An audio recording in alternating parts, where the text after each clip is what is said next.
নমস্কার বন্ধুরা, তোমাদের সবাইকে মামুনি দিয়া ব্লগে স্বাগত জানাই।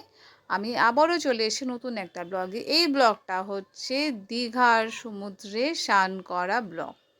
দেখতেই পাচ্ছ আমি এখানে হেঁটে হেঁটে যাচ্ছি। তো তোমরা হয়তো সবাই জানো আমি খুব একটা ভয় পাই সমুদ্রতে, আগের ব্লগও বলেছি।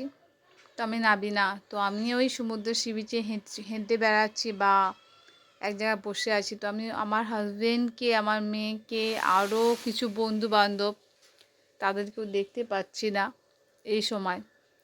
তার জন্য তাদেরকে খুঁজে বেড়াচ্ছি, তারা সব কোথায়।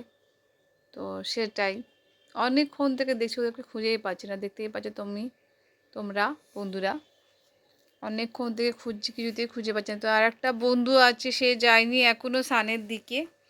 তো সেও বলল যাও তুমি কি দেখো, আমিও তো দেখতে পাচ্ছি না, এত লোক আর এত ভিড় হয়েছে, তো দেখা সম্ভব না কে কোথায় আছে। এই যে দিয়ার স্নান হয়ে আছে, দিয়া আসছে আস্তে আস্তে। এবার আমরা হোটেলের দিকে চলে এসেছি। এই যে আমাদের হোটেল, দেখতেই পাচ্ছ আমাদের দীঘার সমুদ্র থেকে একদম কাছে ছিল হোটেলটা, একদম কাছে। বেরিয়ে 5 মিনিট, সি বিচ 5 মিনিট আমাদের, একদম খুব সুন্দর হোটেল। তো আমার বর এখানে যখনই অফিসের কনফারেন্সে আসে তো এই হোটেলেই থাকে, তার জন্যেই। এখানে বাইরে কল সবাই হাত পা ধুয়ে নিচ্ছে, দেখতেই পাচ্ছ। এই যে হোটেলের ভেতরটা দেখতে, দিয়া ঢুকলো, এই যে রিসেপশানটা তোমরা দেখতেই পাচ্ছ, বসার জায়গা আছে। হোটেলটা নো ডাউট খুব ভালো, তোমরাও এলে কখনো এসো হোটেলটা।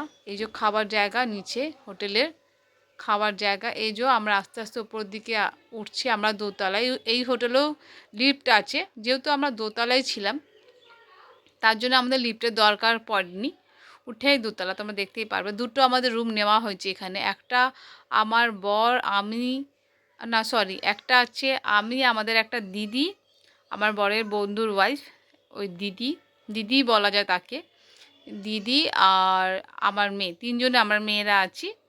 তো আর একটা রুম নিয়েছে, এখানে আছে আমার বরের 4 বন্ধু, আমার বর আর বরের আরও 3খানা বন্ধু। তো ওরা একটা রুম আছে, ওদের রুমটা অনেকটাই বড় আছে। যে ওদের রুমটা দেখো, ওদের রুমটা অনেকটাই বড়। ভেতরটা দেখাতে পারলাম না, যেহেতু সবাই স্নান করে এসছে, তো সবাই এখন কাপড় ফাপড় চেঞ্জ করছে, তার জন্য দেখাতে পারলাম না। এই যে আমার বর বাথরুমে, আমি বরকে আমাদের রুমের চাবিটা চাইছি, ওর কাছে ছিল চাবিটা, তার জন্য আমাদের রুমের চাবিটা চাইছি। এবার আমরা চলে এসেছি বন্ধুরা আমাদের রুমে। এই যে এটা আমাদের রুম, দেখে নাও। এই যে আমাদের রুমের ভিতরে একটা ব্যালকানি আছে। তো ওদের রুমের ব্যালকানিটা খুব সুন্দর, ওদের একদম বাইরের দিকে সব দেখা যাচ্ছে। আমাদের তা বাইরের দিকে না, ভেতরের দিকে সব অতটা কিছু দেখা যাচ্ছে না। তো আমি বলছিলাম ওটা নেবো, তো ওরা অনেকজন আছে, 4 জন। ওরা বললো না এটাই থাক, আমরা ছেলেরা আছি তার জন্য। এবার দিয়ার খাবার দাওয়া, আমাদেরও দুপুরের খাওয়া দাওয়া স্টার্ট হয়েছে। আমরা বসে আছি, তো আমাদের খাবারটা এখনও আসেনি, দিয়ার খাবারটা চলে এসছে। তার জন্য জানো, দিয়ার খাবার খেতে অনেক দেরি হয়, তার জন্য দিয়াকে আগে খাওয়ানো স্টার্ট করেছি। তো বন্ধুরা আবার দেখা হচ্ছে তোমাদের সাথে আমার নেক্সট ব্লগে। ততক্ষণে তোমরা সুস্থ থেকো, ভালো থেকো।